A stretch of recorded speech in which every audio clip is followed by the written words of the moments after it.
안녕하십니까.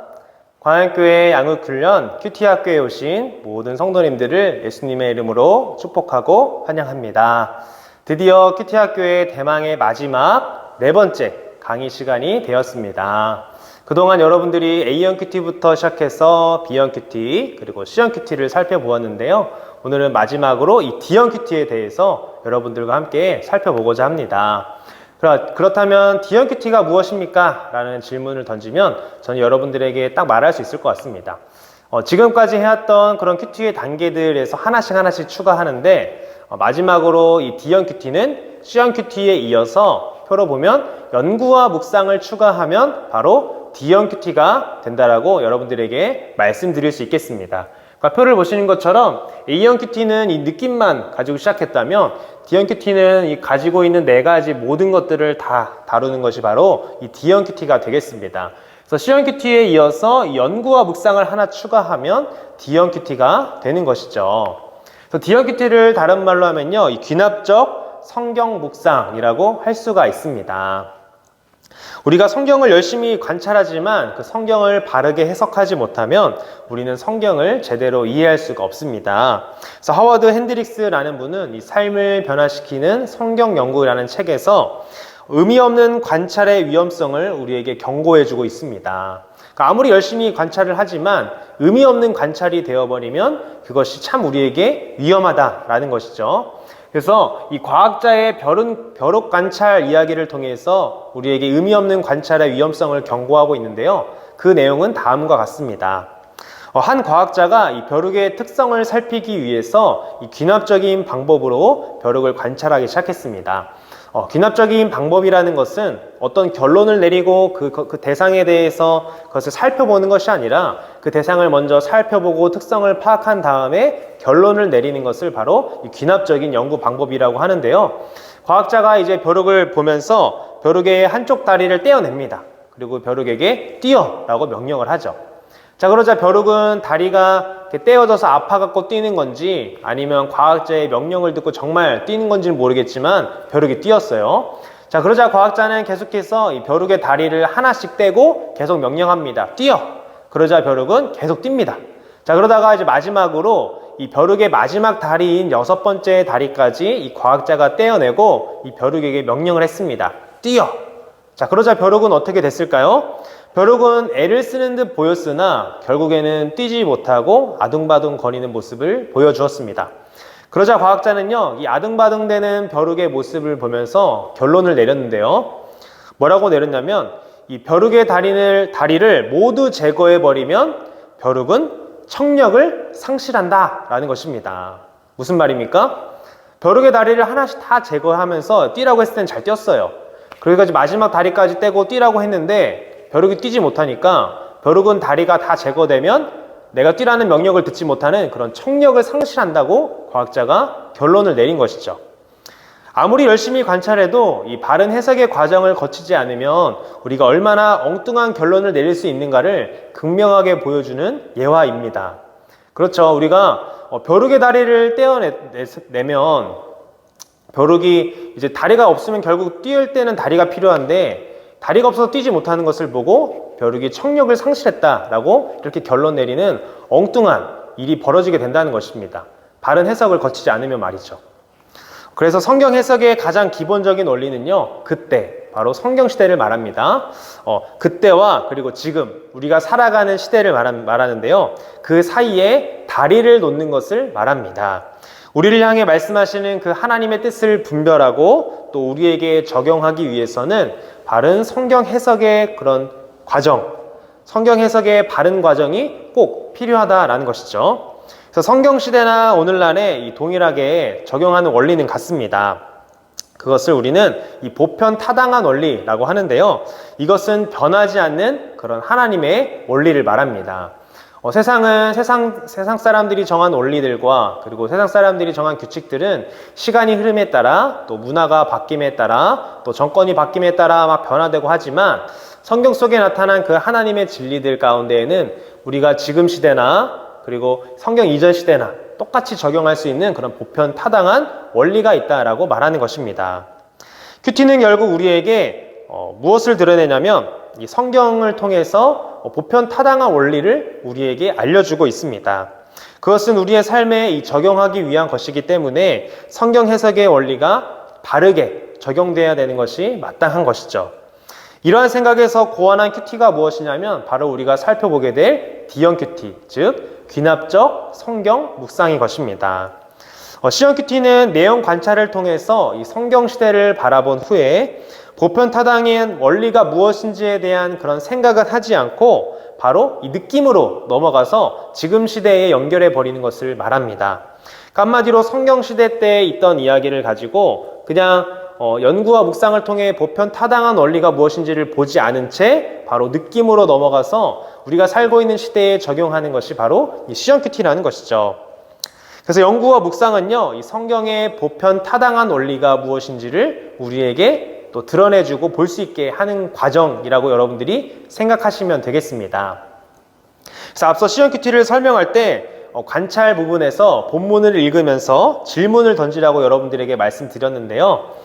그리고 그 질문의 답을 찾는 방법 우리가 두 가지를 살펴보았습니다. 첫 번째는 이 본문 안에서 답을 발견할 수 있는 경우고, 두 번째는 본문 안에서 그 답을 발견할 수 없는 경우였습니다. 그래서 본문 안에서 답을 해결할 수 없을 때는 어떻게 하냐? 이 성경 외에 2차적인 자료를 통해서 반드시 그것을 확인을 해야 하는데 그 과정이 바로 연구라는 것이죠. 그런데 여기서 우리가 그냥 연구라고 하는 것도 아니고 묵상만 말하는 것도 아니고 연구와 묵상을 이렇게 같이 묶어놓은 이유는 무엇이냐면요. 묵상한 이후에 내린 결론이 이 건강한 해석인지 우리가 연구를 통해서 확인을 해야 되고요. 또 연구를 통해서 발견한 내용에 묵상이 필수적으로 따라와야 되기 때문에 연구와 묵상이라고 여러분들에게 소개를 하는 것입니다. 아이작 뉴턴 여러분들 잘 알고 계시죠? 이 만유인력의 법칙을 발견한 과학자인데요. 그가 위대해질 수 있었던 이유가 무엇입니까? 바로 왜? 라는 질문을 던졌기 때문입니다. 그는 늘 보던 현상을 그저 이 당연한 현상으로 여기지 않고 왜? 라는 질문을 통해서 그에 대한 답을 찾아가는 과정을 보여주고 또 그것을 통해서 만유인력에 대한 법칙을 발견하게 되었는데요. 그 질문을 던지고 이 답을 찾는 사람은 물론 그가 속한 공동체까지 이런 과정을 통해서 또 변화시키고 또 새로운 것들을 깨닫게 되는 것입니다.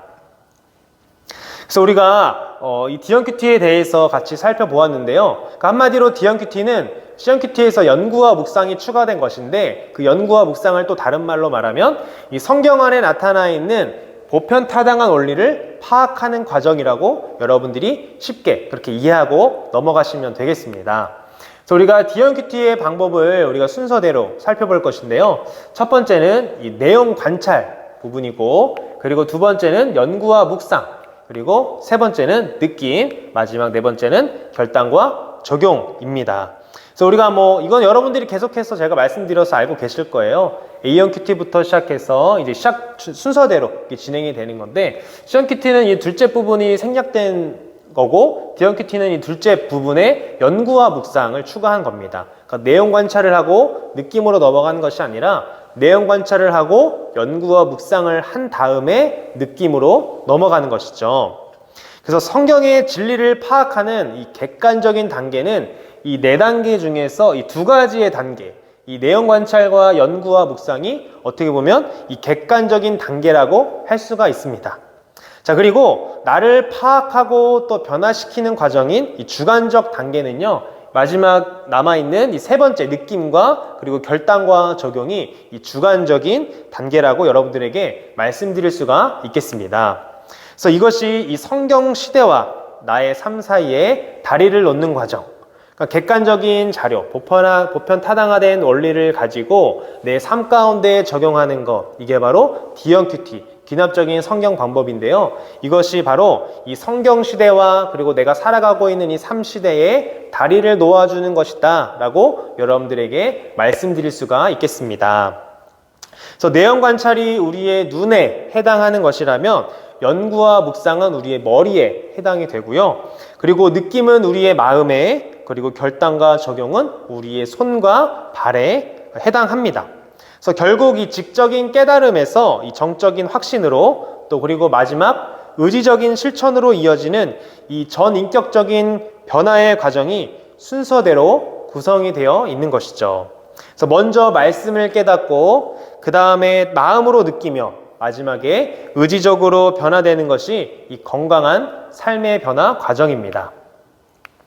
자, 제가 설명드린 부분이에요. 그러니까 눈으로 우리가 내용 관찰을 하고 또 머리로 연구와 묵상을 하고 또 마음으로 우리가 느낌을 갖고 또 그리고 손과 발을 통해서 이 결단과 적용을 하는 것입니다. 그래서 지적인 깨달음을 우리가 얻게 된다면 이제 정적인 확신으로 가고 그것이 의지적인 실천으로 이어지는 전인격적인 변화, 이것을 바로 이 건강한 삶의 변화라고 할 수 있는 것이죠. 네, 그래서 누가복음 24장에 보면 이 건강한 변화의 과정을 우리에게 엠마오로 내려가는 두 제자의 이야기를 통해서 말해주고 있습니다. 32절에 보면 우리에게 성경을 풀어주실 때라고 두 제자가 말하는데요. 그들은 먼저 예수님의 말씀을 듣고 이 지성적인 깨달음이 있었음을 우리는 알 수가 있었습니다. 그리고 또 32절에 보면 우리 속에서 마음이 뜨겁지 아니하더냐라고 두 제자가 이야기하는데요. 또한 그 말씀을 듣고 이 마음이 뜨거워지는 이 정서적 확신의 단계가 그 제자들에게 있었던 것이죠. 그리고 33절에 보면 곧 그때로 일어나 예루살렘에 돌아갔다라고 말하고 있습니다. 깨달음이 이 정서적 확신이 되자 자연스럽게 의지적으로 그 두 제자가 결단하면서 다시 예루살렘으로 올라가는 이런 행동의 변화를 보여주고 있는 것이죠.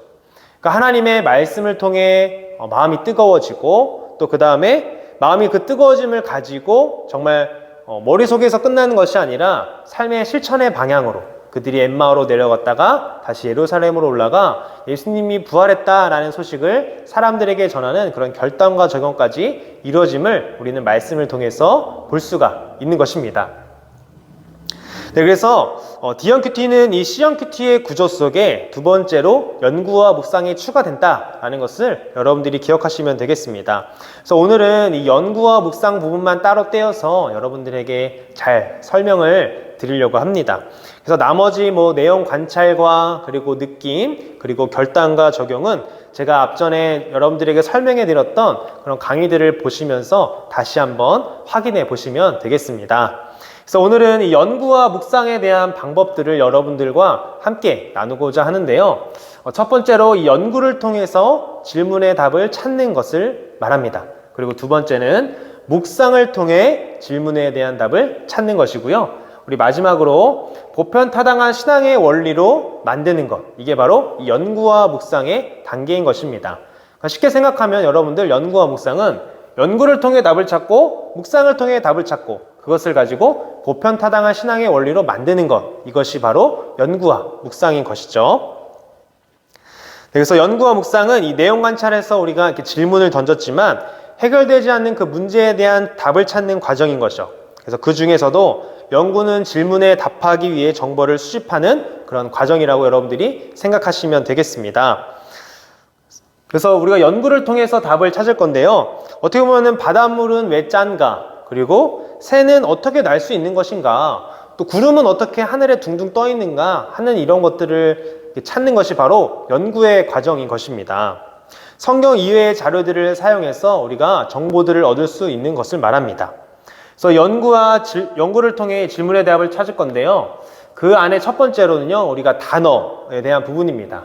성경 사전과 이 성구 사전을 통해서 우리가 연구를 할 수 있습니다. 영어를 공부할 때 우리가 이 단어를 또 찾고 또 문법을 공부하듯이 우리가 성경을 읽을 때도 모르는 것들은 우리가 그 단어들을 찾아서 이해해야 되는 수고들이 우리에게 필요합니다. 그래서 성경 연구에서 가장 많이 쓰이는 것이 무엇이냐면 바로 성경 사전인 것이죠. 자, 그래서 예를 들면 우리가 이제 빌립보 2장 17절에 보면 사도 바울이 뭐라고 말하냐면 나를 전제로 드릴지라도 라고 이렇게 말을 합니다. 여기서 여러분들 아는 단어들 다 있겠지만 그래도 유별나게 좀 약간 아리까리한 단어, 내가 정확하게 모르는 단어는 무엇입니까? 바로 이 전제라는 단어인데요. 왜 바울은 자신을 전제로 드린다고 했을까? 라는 것을 우리가 빌립보서 2장 17절과 디모데후서 4장 6절에서 발견할 수가 있습니다. 또 전제라는 표현이 어디 나와 있냐면 출애굽기 29장 40절에 또 전제로 포도주 4분의 1 흰을 더할지며 라고 이렇게 나옵니다. 그래서 우리가 이제 다른 자료들을 살펴보면요, 영어 성경에서는 이렇게 말합니다. drink offering, 그러니까 부어서 드리는 제사라고 이 전제를 설명하고 있습니다.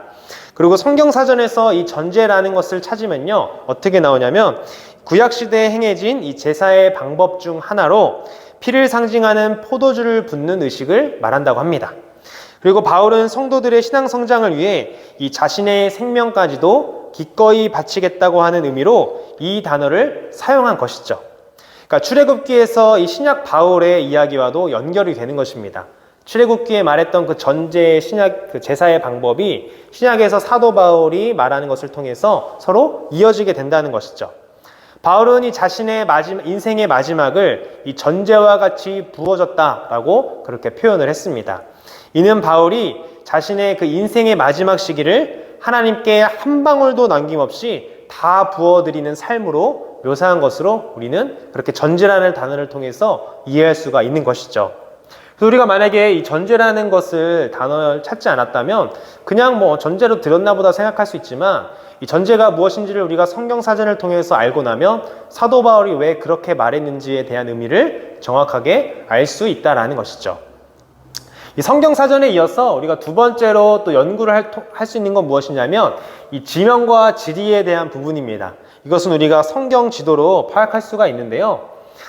성경 지도는요, 이 구약 성경의 모든 기록과 그리고 신약 성경에 있었던 그 예수님의 행적이 단순히 천국 이야기나 아니면 신화가 아니라 우리가 사는 이 역사의 현장에 벌어졌던 하나님의 역사임을 확인하는 귀중한 자료가 되는 것입니다. 그래서 창세기에 뭐 족장들이 어떻게 이동했는지 그런 경로들이나 아니면 사도 바울이 1, 2, 3차 전도 여행을 어떻게 했는지 그런 경로들이나 아니면 계시록에서 말하는 7교회의 위치가 지금 우리가 살고 있는 이 지구 안에 어디에 위치했는지에 대한 이런 것들을 깨닫고 나면 우리가 조금 더 이 보편타당한 원리를 끄집어내는데 유용하다라는 것입니다. 그래서 이것들을 참고하면 어떻게 보면 훨씬 더 성경의 본문들이 우리에게 역동적으로 다가오게 되는 것이죠. 책으로 사기에는 이 성경 지도가 가격이 만만치 않기 때문에 요즘에는 인터넷만 봐도 여러 가지 좋은 자료들이 많이 있습니다. 그래서 믿을 만한 이런 사이트에 가셔서 여러분들이 그 성경 지도에 대한 그런 자료들을 확인해 보시면 더욱 좋겠습니다. 세 번째로 우리가 이제 연구를 통해서 답을 찾을 건데요. 마지막은요, 이 배경에 대한 부분입니다. 그래서 그 성경에 대한 개론서나 아니면 이 단권 주석을 우리가 참고 자료로 연구하면 참 좋은데요. 성경 해석에서 이 본문이 어떤 배경에서 기록이 되었는지 확인하는 것은 참 필수입니다. 따라서 성경 개론서나 이 주석을 우리가 반드시 참고를 해야 되는데요. 그 이후로 내가 이해한 내용이 정확한 해석인지를 우리가 확인해 보기도 하고 주석을 통해 확인된 내용을 내가 다시 한번 묵상함으로 우리는 더 깊은 이해를 경험할 수 있습니다. 그러나 여기 보시는 것처럼 주석은 양날의 검인데요.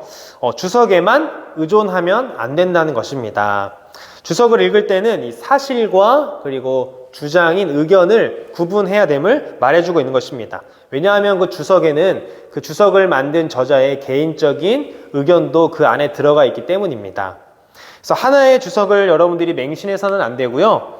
다른 해석과 의견을 참고한다는 그런 차원에서 여러분들이 배경서와 그리고 주석을 사용하시면 더욱더 묵상을 풍성하게 할 수 있는 좋은 도구가 될 것입니다. 그래서 DMQT를 연구할 때 가장 주의해야 될 것은요, 무엇이냐면 바로 주객전도라는 것입니다. 그러니까 정보가 묵상하는데 이 걸림돌이 되는 경우를 말합니다.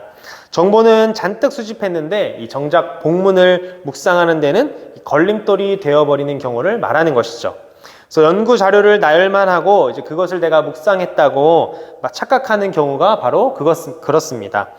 그래서 연구를 통해 얻은 정보는요, 반드시 묵상을 거쳐 또 큐티를 하는 나 자신의 것으로 만들어야 된다라고 여러분들에게 말씀드리고 싶습니다. 연구에 이어서 우리가 이 묵상을 통해서 답을 찾는 방법을 함께 살펴보고자 합니다. 묵상을 통해서 우리가 답을 찾아야 하는데요. 연구한 지식이 이 삶의 변화를 일으키기 위해서는 우리가 공감적인 이해까지 이르러야 하고 이를 위해서는 이 거룩한 상상력이 동원이 돼야 됩니다. 이것을 바로 묵상이라고 하는 것이죠. 그래서 우리가 과학과 영상 매체가 이런 득세하는 세상에서 사람들의 상상력은 어떻게 보면 점점 더 빈곤해지는 것 같습니다. 주어진 정보를 그냥 단순히 기억할 뿐 그것을 통해서 우리가 새로운 사실을 발견하거나 추론을 하지 못하는 그런 사람들이 참 많아지는데, 어떻게 보면 이런 묵상을 통해서 우리가 훈련한다는 것은 그 자체만으로도 참 큰 의미가 있는 것이죠. 그러니까 요즘 시대와 같이 우리는 어떤 것이 궁금할 때 뭐 검색을 해서 글을 읽어본다거나 할 수도 있겠지만, 더 쉬운 건 무엇입니까? 그냥 검색을 하면 뭐 유튜브에 보면 영상들이 너무나도 많이 올라와 있어요. 그래서 우리가 어떤 것을 찾아서 읽고 검색하는 그런 시간을 투자하기보다 그냥 영상을 보면서 그냥 이해하는 걸로만 빠지게 되죠. 어떻게 보면 이렇게 과학의 발달이 묵상을 더 못하게 하는 그런 사람들을 만드는 것이 아닌가라는 그런 생각이 듭니다. 우리 어린아이들 같은 경우도 그런 거죠. 그냥 유튜브만 보고 있으면 다 그냥 찾아서 나한테 알려주니까 나는 생각하지 않는, 사고하지 않는 그런 사람이 되어버리는 것입니다. 주어진 텍스트 속에서 함의를 찾고 그 상황을 재현하며 그에 공감하고 반응할 수 있는 능력은 말씀으로 이 세상을 번역하는 열쇠일 수 있다라고 여러분들에게 말씀드릴 수 있겠습니다. 그래서 우리가 묵상을 통해서 이제 질문에 대한 답을 찾을 건데요. 이렇게 텍스트 속에 함의를 찾고 또 그런 상황을 재현해보고 또 공감하고 반응하는 능력을 여러분들이 묵상을 통해서 키우시면 되겠습니다. 자, 그래서 묵상을 통해 질문에 대한 답을 찾는 첫 번째 방법은요, 우리가 성경의 인물이 되어보는 것입니다. 상상력을 발휘하는 그런 방법 중에서 가장 쉽고 유용하게 사용하는 방법이 바로 성경 속 인물이 되어보는 것인데요. 나 자신이 이 등장인물이나 그리고 저자 또는 1차 수신자의 입장이 되어서 그 자리에 서보는 것을 말합니다. 예를 들면요, 우리가 고린도가 어떤 도시였는지를 우리가 파악한다면 이 바울의 편지를 받은 그 고린도 교회의 성도들이 어떤 마음이었는지, 또 어떤 마음으로 그 사도 바울이 준 고린도 전서 또 후서를 읽었을지를 우리가 추론하기 쉽다라는 것이죠. 또한 우리가 이집트에 대한 문명이 있었다면 그냥 떠돌이 목동이었던 모세가 바로 앞에 섰을 때 그 모세의 마음이 어땠는지를 우리가 조금은 더 이해할 수 있을 것입니다. 이렇게 이 성경 속의 인물이 내가 되어서 그 당시 상황을 내가 알고 내가 그 당시 인물이었으면 어땠을까를 한번 생각해 보는 것이 바로 이 성경의 인물이 되어보는 방법인 것이죠. 자, 두 번째로 묵상을 통해서 우리가 질문을 답을 찾을 수 있는 방법은요, 저자의 의도를 추론하는 것입니다. 성경의 유기적인 영감을 믿는다면 이 성경 저자의 의도는 바로 이 성령의 의도가 되는 것이죠. 즉, 하나님이 우리에게 무엇을 말씀하시는가 그것을 파악하기 위해서 왜 성경의 저자 모세 또 마태 바울이 이렇게 기록했을까라는 그런 질문을 던지는 것입니다. 그래서 우리가 본문에 대해서 저자의 의도를 추론하는 그런 훈련이 필요한데요. 이 복음서를 다룰 때 예수님과 이 베드로의 입장이 되어보는 것, 그리고 또 복음서를 쓴 마태나 또 마가나 이 누가의 입장이 되어서 왜 이 이야기를 여기서 이런 방식으로 쓰고 있나, 왜 이런 순서대로 썼나 라는 것을 다루는 것은 우리가 전혀 다른 차원의 묵상을 할 수 있는 방법이 된다는 것입니다. 똑같은 내용이지만 이 사복음서를만 살펴봐도 이 저자들이 어떤 거를 중점적으로 적는지 또 어떤 순서를 통해서 기록하고 있는지를 우리가 깨달을 수가 있는 것이죠. 오병이어의 사건은 이 사복음서에 다 등장하지만 장수의 위치가 다 다르고요. 그리고 어떤 이야기 다음에 써졌는지 다르고 또 그 사건을 바라보는 저자의 그런 시선 또한 다르다는 것을 우리는 알 수가 있습니다. 그렇기 때문에 이 성경을 쓴 저자의 의도를 추론하는 게 참 묵상하는데 도움이 된다고 여러분들에게 말씀드릴 수가 있겠습니다. 그래서 연구의 깊이가 이 상당 수준에 이르러야 하는 어려움이 이 저자의 의도를 추론하는 것 가운데 있긴 하지만 성경을 전체적으로 이해하는 데는 이것이 바로 큰 도움이 된다는 것입니다. 성경을 파편화하여 이해하는 것을 이제 훌륭하게 보완해 주는 거죠. 그냥 이 구석구석 조각들을 모아서 내가 이해하는 거랑 이 구석 조각들을 다 모아서 큰 틀 안에 다 맞춰놓고 이해하는 거랑 다르다는 것입니다. 자, 그럼 이어서 우리가 묵상을 통해서 질문에 대한 답을 찾을 수 있는 세 번째 방법은요, 이 하나님의 섭리를 추론하는 것입니다. 이것은 조금 큰 그림에서 이 묵상을 진행하는 것을 말합니다. 본문의 사건이 하나님의 그 큰 그림 안에서 어떤 의미를 가지는가를 우리가 생각해 보는 것을 말하죠.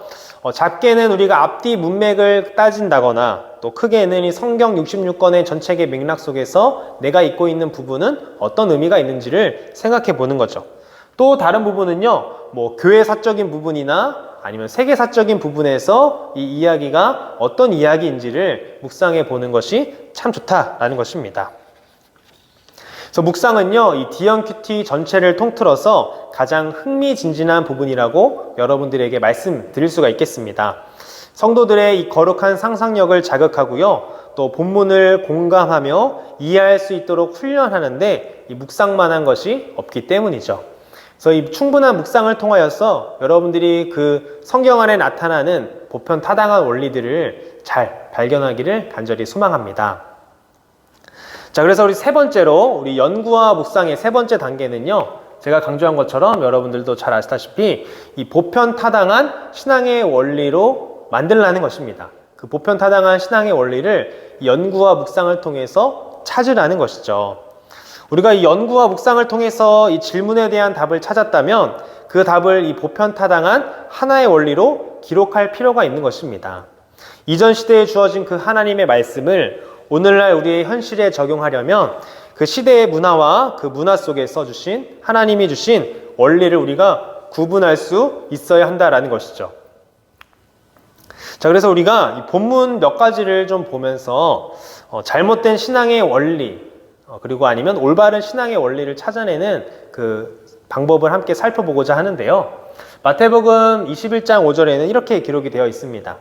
시온의 딸에게 이르기를 내 왕이 내게 임하나니 그는 겸손하여 나귀 곧 멍에 매는 짐승의 새끼를 탔도다 하라 하였느니라. 아멘. 무슨 말입니까? 예수님께서 예루살렘에 입성하실 때 어린 나귀를 탄 그런 이야기인데요. 예루살렘에 입성하시는 그 예수님의 장면의 모습을 보면서 우리가 보편타당한 그 신앙의 원리를 잘못 뽑아내면 이런 원리를 뽑아낼 수 있습니다. 예수님처럼 우리도 나귀를 타고 다녀야겠다. 잘못된 거죠. 자, 그렇다면 이것을 올바른 신앙의 원리로 찾아서 발견하면 어떤 게 될까요?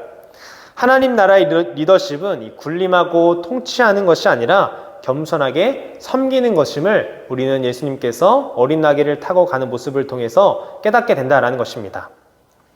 보편타당한 그 신앙의 원리로 우리 명제화하는 것은요, 오늘을 사는 우리에게 적용을 훨씬 더 쉽게 해줄 수 있게 도와주고 또 한 번의 적용이 아니라 우리가 평생 기억하고 순종해야 될 영원한 진리를 소유하게 해주는 장점이 있습니다. 자, 두 번째로 레위기 11장 2절에서 4절은요, 이렇게 되어 있습니다. 내용이 좀 긴데요. 그냥 간단하게 말씀을 드리면요. 정한 짐승과 이 부정한 짐승을 구분해서 이 먹을 수 있는 것과 또 먹을 수 없는 것을 구분하는 그런 이야기인데요. 이것을 우리가 잘못된 신앙의 원리로 뽑아내면 이런 원리가 됩니다. 오늘날 구약의 제사법을 내가 잘 지켜야겠다라고 적용하는 거죠. 이건 잘못된 신앙의 원리입니다.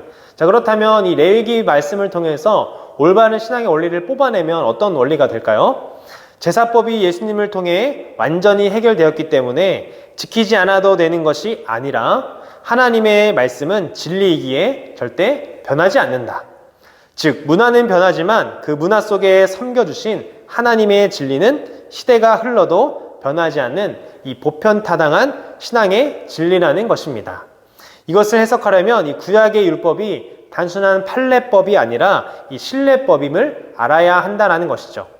결론은 무엇이냐면 무엇을 먹으라 또 무엇을 먹지 말라는 것은 이 문화이나 이러한 문화적인 예를 통해서 삶에서 가장 작은 영역인 이 먹고 마시는 것부터 거룩을 실천하라는 이 보편타당한 신앙의 원리가 이 레위기 속에 담겨 있다는 것입니다. 제사의 거룩에서 일상생활의 거룩으로 또 거룩을 확대해 가는 것이죠. 레위기 전체 메시지는 제사의 거룩이 일상의 거룩으로 또 우리의 일상의 그 거룩이 나의 삶 전부를 하나님께 산 제물로 드리는 온전한 거룩으로 나아가는 것을 이야기하고 있는 것입니다. 성경은 하나의 사건으로 기록이 되어 있지만 그 사건 속에서 이 보편타당한 원리를 발견해내는 것은 결국에는 이 모든 성경은 영원한 진리임을 확인하는 것입니다. 이런 원리 중 가장 중요한 원리를 이 디언큐티의 제목으로 삼아도 되는 것이죠. 무슨 말입니까? 이 연구와 묵상을 통해 발견한 보편타당한 신앙의 원리를 그날 묵상하는 그 큐티의 제목으로 삼아도 좋다라는 이야기입니다.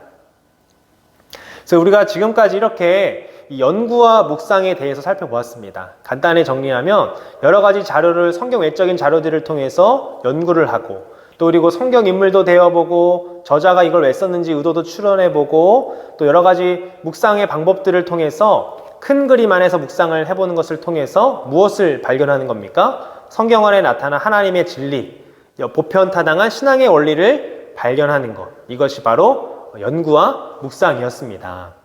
그래서 여러분들 우리가 지금까지 배웠던 이 디언큐티에 대한 내용들을 제가 짧게 정리를 해봤는데요. 이것은 여러분들이 그냥 한 번씩 보시면서 아 이런 내용이었구나 라고 생각하시면 되겠습니다.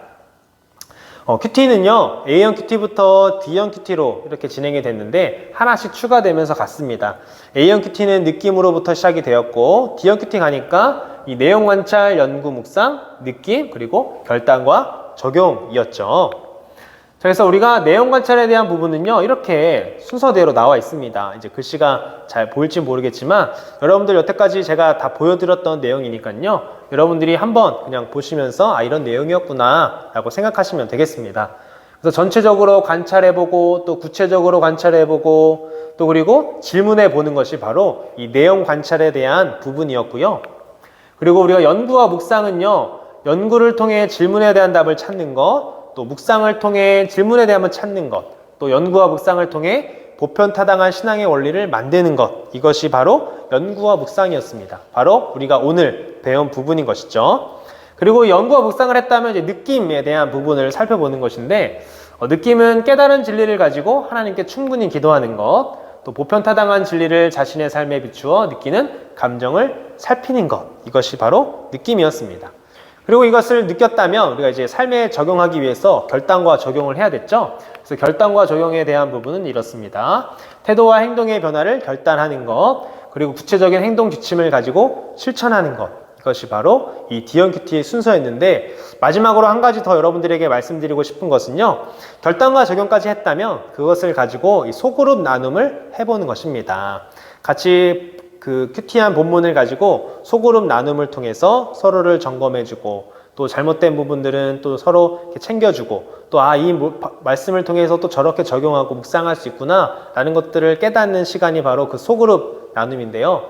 코로나 때문에 이 상황은 어렵지만 우리가 만나지는 못하더라도 카톡방 이런 것들을 통해서 온라인 이런 매체들을 통해서 소그룹 나눔들을 할 수 있을 거라고 생각이 됩니다. 자, 그렇다면 이어서 좀 길긴 하겠지만 그래도 우리가 전체적으로 강의를 다 들어봤으니까 한번 이 디언큐티를 어떻게 실제적으로 하면 될지를 예시를 가지고 왔는데요. 마가복음 1장 32절부터 35절의 본문을 가지고 디언큐티의 순서대로 함께 여러분들과 살펴봤으면 좋겠습니다. 자, 본문은요 내용 관찰을 통해서 이루어지겠죠. 그래서 마가복음 1장 32절부터 35절에 대한 내용이 이 내용입니다. 그래서 본문을 반복해서 읽고 한 문장으로 요약하면 이렇습니다. 이 본문의 내용을 잘 읽고 한 문장으로 요약하면 예수님은 바쁘신 사역 가운데에서도 기도를 우선순위에 두셨다라고 이렇게 정리가 할 수 있겠죠. 그래서 내용 관찰에는 또 육하 원칙의 적용이 되는데 육하 원칙의 그 내용을 적용하면요. 언제는 새벽 아직도 밝기 전이었고 그리고 어디서냐면 한적한 곳이었습니다. 예수님은 왜 한적한 곳에서 기도하셨을까? 조용한 곳을 찾아야겠다는 생각도 할 수 있었는데 왜 그랬을까에 대한 질문을 할 수 있을 것이고 또 언제에 대한 부분에서는 또 왜 하필 예수님은 새벽에 기도했을까라는 그런 다양한 질문들이 나올 것입니다. 또 누가는 예수님이었고요. 하나님의 아들이신 예수님이 기도했는데 나는 어떤가? 하나님의 아들이신 예수님도 이 땅에서 기도하는 삶을 사셨는데 나는 어떤 삶을 살고 있는가에 대한 그런 질문도 할 수 있겠습니다. 그리고 무엇을이면 기도입니다. 왜 예수님에게 기도가 필요했을까? 전지전능한 하나님의 아들임에도 불구하고 예수님이 왜 기도가 필요했을까? 예수님의 신성과 인성에 대한 연구로도 이어지겠죠. 그리고 어떻게에 대한 부분은요, 따로 언급이 없습니다. 예수님이 뭐 어떻게 기도했는지는 서서 기도했는지, 무릎을 꿇고 기도했는지, 엎드려 기도했는지, 뭐 뒹굴면서 기도했는지 그런 것들은 나와 있지 않아요. 뭐 여러 가지 우리가 상상을 할 수 있지만 억지로 해석하기보다는 이 성경이 말하고자 하는 것까지 우리가 이해하고 넘어가는 것, 멈추는 것이 필요한 줄 믿습니다. 자, 그리고 또 왜라는 부분인데요. 이 부분도 명확하게 나와 있지는 않지만 이 앞뒤 문맥을 유추함으로써 우리가 왜라는 부분에 대한 답을 할 수 있을 것입니다. 예수님이 새벽에 일어나 기도하셨을까? 왜 그랬을까? 우리가 앞뒤에 나온 그런 접속사를 우리가 살펴보면 이해할 수 있는데요. 그것은 이제 순서대로 가다가 여러분들에게 말씀드리도록 하겠습니다. 자, 그래서 우리가 이제 접속사에 유의하라 라는 부분을 이제 살펴볼 건데요. 아직도 내용 관찰입니다.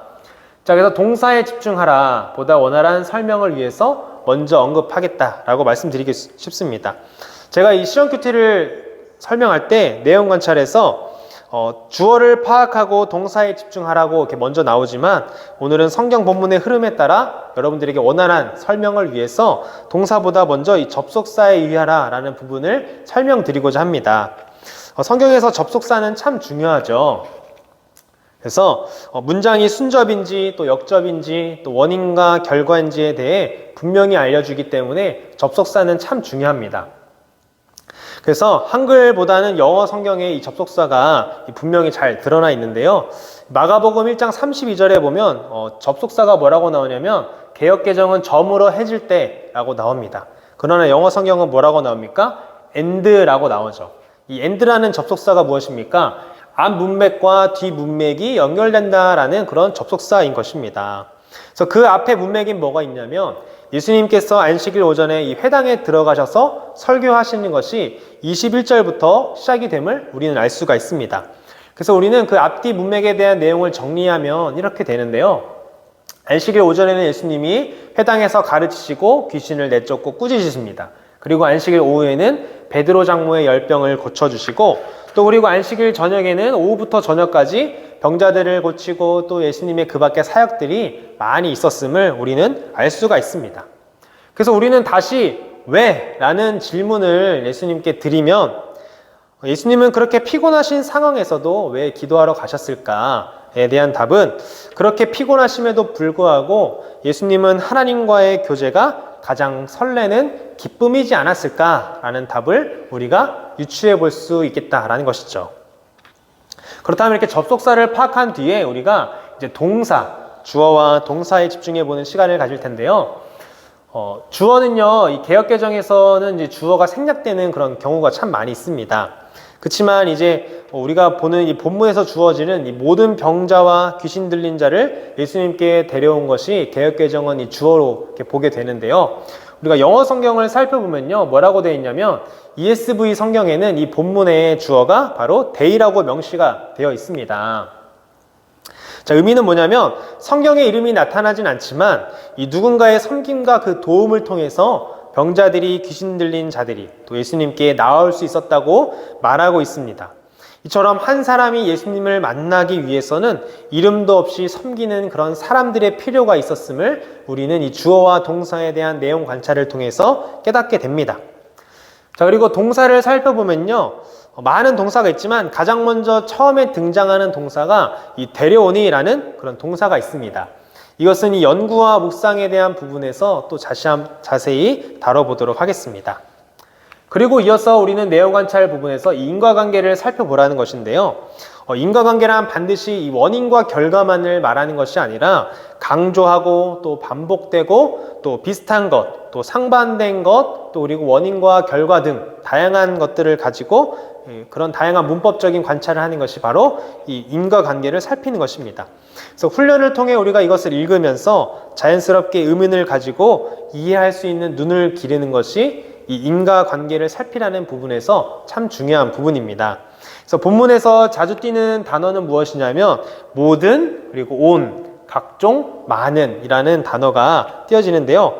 결국 이 단어들이 말하는 것은 무엇이냐면 예수님께서 점으로 해질 때에 긴 시간을 활용해서 많은 사람들을 고쳤다는 것을 우리는 알 수가 있습니다. 자, 그리고 이제 모르는 이 문장에 대한 것, 또 내가 모르는 것들에 대한 표시에 대한 부분인데요. 34절에 보면 이런 말씀이 있습니다. 이 말씀에서 우리가 모르는 것에 대한 것들 그냥 표시하는 건데, 나중에 이런 것들은 이제 저 연구와 묵상을 통해서 자세하게 이제 보게 되는 것이죠. 그래서 귀신이 자기를 알므로, 그리고 또 왜 귀신이 말하는 것을 허락하지 않았는지, 또 병자들을 예수님께서 어떻게 고치셨는지에 대한 궁금증을 우리가 본문을 통해서 깨달을 수가 있습니다. 그런 부분에 여러분들이 이렇게 표시를 하시거나 형광펜으로 칠하시거나 펜으로 체크하시면 되겠습니다. 그래서 내용 관찰의 마지막으로 이제 질문하는 것인데요.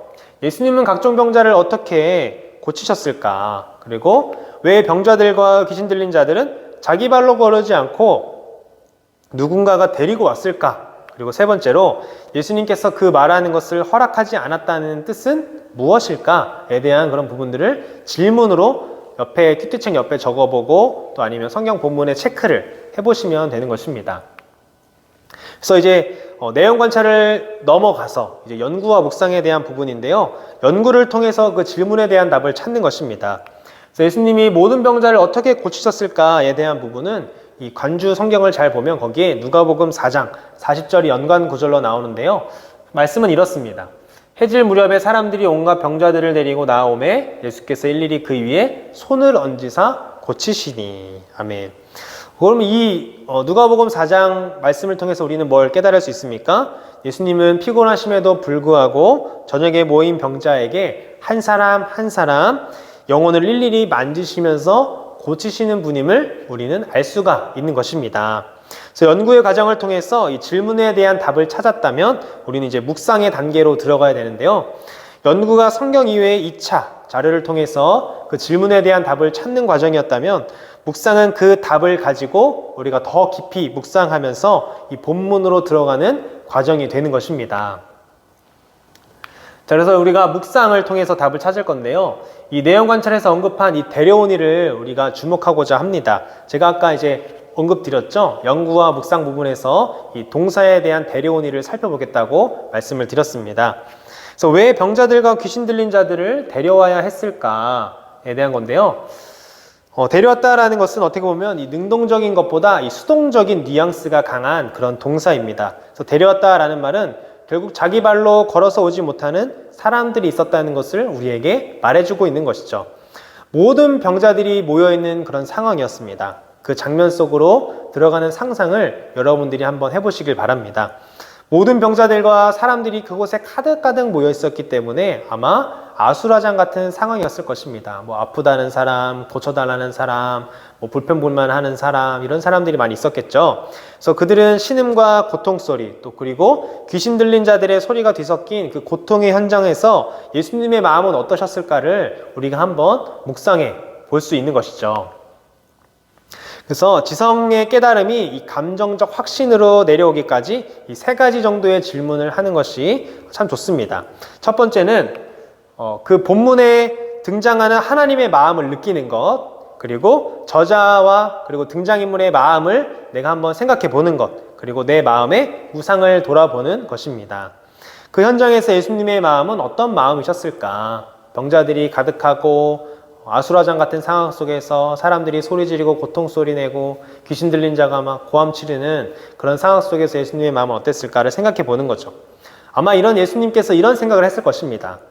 사람이라는 존재가 이 하나님과 더불어서 교제하고 살아가는 그런 존재인데 지금은 죄 가운데 타락해서 또 병들고 또 고통받고 있다.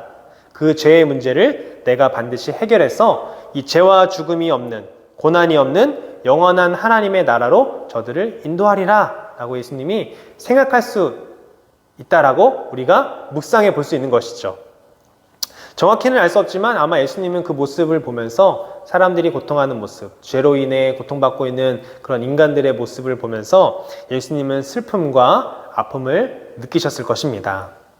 이렇게 묵상을 통해 우리가 예수님의 마음을 살펴봤다면 마지막으로 이제 연구와 묵상에서 마지막으로 이 보편타당한 신앙의 원리를 찾는 것인데요. 보편타당한 신앙의 원리로 만드는 것은 이 개인적인 은혜를 이 어느 시대와 어느 사람들에게도 적용할 수 있는 그런 신앙의 원리로 명제화하는 것을 말합니다. 다음과 같은 예를 만들 수가 있겠죠. 자, 먼저 다 보여드리고 말씀드리겠습니다. 본문 그 말씀을 통해서 우리는 4가지 정도의 신앙의 원리를 찾을 수가 있겠는데요. 하나님과 관계가 사역보다 더 중요한 우선순위다 라고 예수님의 기도하는 모습을 통해서 알 수 있고, 또 기도하지 못하는 것은 환경의 문제만이 아니다 라는 것을 통해서 예수님이 그런 바쁜 사역의 와중 가운데에도 기도하는 모습으로 우리는 이런 신앙의 원리를 뽑을 수가 있겠습니다. 그리고 예수님의 사역은 한 사람 한 사람의 인격을 바로 세우는 것이었다. 한 사람 한 사람 손을 대면서 치유하셨던 그런 예수님의 모습을 상상해 보면서, 묵상해 보면서 이런 원리들을 뽑아낼 수 있고요. 그리고 마지막으로는 예수님께 나아가기 위해 누군가의 도움이 필요한 자들이 있다.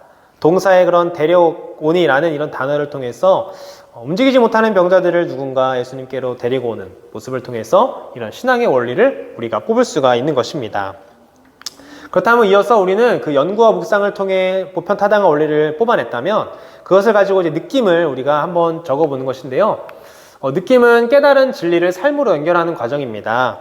그래서 기도 속에서 모든 병자와 그리고 귀신 들린 자, 그리고 모인 사람들을 향한 예수님의 마음을 우리가 깊이 느껴야 하는 것이죠. 또 피곤하신 중에도 기도하셨던 그런 예수님을 생각하면서 나 자신의 죄와 그리고 게으름에 대한 회개를 할 수도 있을 것입니다. 그리고 또한 깨달은 진리를 나의 삶으로 연결하며 기도하는 시간이 바로 이 느낌의 시간이죠. 성령 하나님이 그 시간 가운데 강하게 역사하실 것입니다.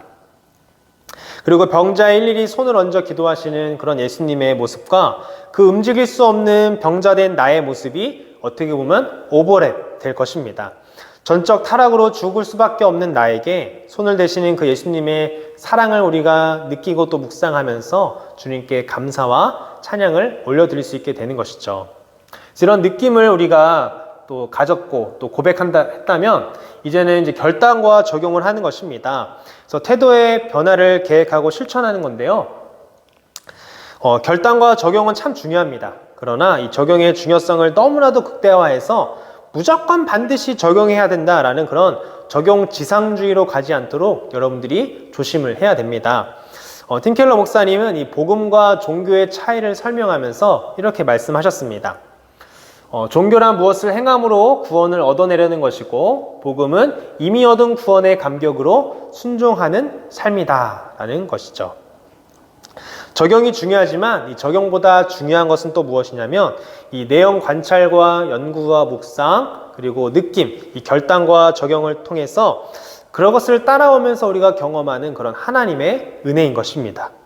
삶의 변화는요, 우리 의지의 노력이 아니라 하나님을 사랑함으로 내가 그 사랑하는 순서가 뒤바뀌는 것, 이것이 바로 진정한 삶의 변화인 것이죠. 무엇을 통해서요? 여러 가지 내용 관찰, 연구와 묵상, 느낌을 통해서 우리가 그 큐티의 과정을 통해서 우리가 이런 삶의 변화를 이루게 될 수 있을 줄 믿습니다.